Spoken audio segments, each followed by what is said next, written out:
Pennsylvania's last execution was carried out in 1999. In 2015, your predecessor, Governor Tom Wolf, announced a moratorium on executions. Here's a clip of you announcing this decision to change your mind on this issue this morning. Two critical truths became clear to me about capital sentencing in our Commonwealth. The system is fallible and the outcome is irreversible.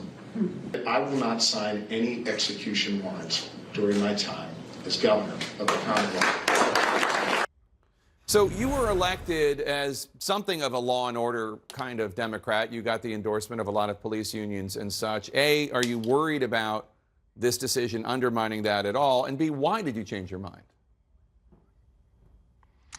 You know, Jake, this isn't about politics or any particular constituency group. This was a matter of conscience. And candidly, Jake, something I struggled with for quite some time. You know, when I ran for Attorney General back in 2016, I was very outspoken that I thought the capital punishment system was just. I thought it should be reserved for the most heinous of crimes, but I thought it was a just punishment. As time went on as Attorney General and cases came across my desk, I found myself unable to ever seek the death penalty. In a private conversation I had with my then 9-year-old son, he asked me, you know, Dad, how is it that killing someone as a punishment for them killing someone else, how is it that that's okay? And, you know, Jake, I couldn't look my kid in the eye and answer that question. And then in 2018, when a murderer went into the synagogue known as Tree of Life. Let me interrupt you right there. Let me interrupt and you. murdered a let me interrupt because I want to show the clip that I think you're about to refer to. Because in 2018, right after that horrific Tree of Life synagogue shooting, the deadliest act of anti-Semitism in the United States history, 11 people killed, 6 wounded.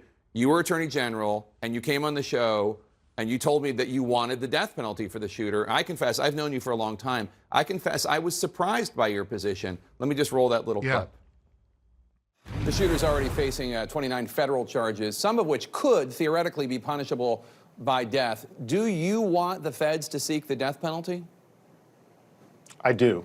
I think that this is an appropriate case for the feds to do that. So go ahead. I'm sorry to interrupt.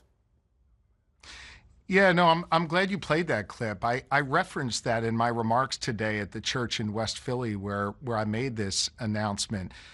It was after that, and a combination of those cases coming across my desk as AG, my inability to look my own son in the eye and explain my position to him. And then I witnessed the courage and the grace of the families in Pittsburgh who had a loved one killed while they worshiped, who said to me, please, please discourage them from pursuing the death penalty.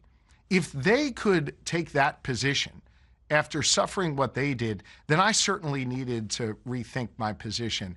And I did. I spent a lot of time rethinking. I know a lot of times in politics we get criticized for rethinking positions, maybe changing their views. But I must say, it ultimately came down to what I said in that clip you showed before. Our system is fallible and the outcome is irreversible. And I just fundamentally could not justify as governor of the Commonwealth of Pennsylvania that we be in the business of putting people to death. And so it really was a journey for me, in many ways a spiritual journey, one inspired by the good people in Pittsburgh, by folks I've met along the way, by my own son challenging me on a position that I honestly held for many years and realizing that it was not really a just position. I must say, Jake, I didn't stand up in that church today and call on the legislature to fix our capital punishment system.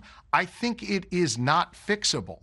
Instead, I asked them respectfully to come to the table, Republican and Democrat, and join me in passing a law in Pennsylvania to abolish the death penalty.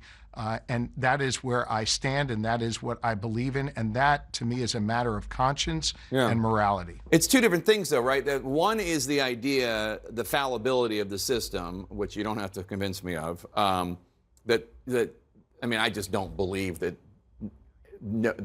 we've never, as a country, have put an innocent person to death. I just don't believe it. Just knowing how often innocent people go to prison and are later freed because of the Innocence Project and on and on.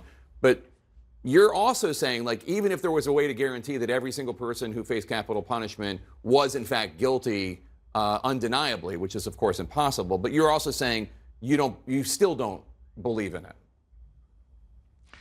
That's exactly right. I think to me it comes down to an issue of morality and the fundamental belief that our Commonwealth should not be in the business of putting people to death. And listen, Jake, I'm someone as Attorney General who has put people behind bars for the rest of their lives. I believe in stiff sentences. I believe in making sure that victims' interests are heard in a courtroom and at sentencing. I believe in making sure we take dangerous people off the streets. I'll take a backseat to no one on that.